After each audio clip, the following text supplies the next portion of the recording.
परवाच्या दिवशी मोदकं मासे आणले होते आणि सगळ्यात आधी हे मासे मी साफ करून घेतले एक एक करत.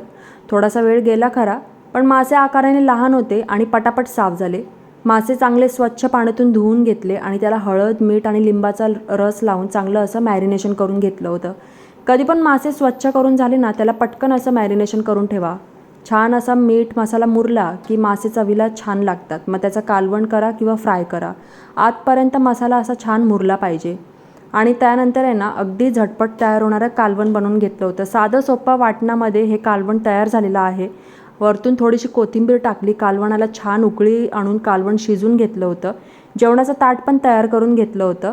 तुम्ही कशा पद्धतीने कालवण बनवताना मला नक्की कमेंटमध्ये सांगा. आणि त्याचबरोबर तुम्हाला आपली ही रेसिपी कशी वाटली ते पण नक्की सांगा. रेसिपी आवडली असेल तर ट्राय करून बघा आणि आपल्या व्हिडिओला लाईक करायला विसरू नका. चॅनलला पण नक्की सबस्क्राईब करा.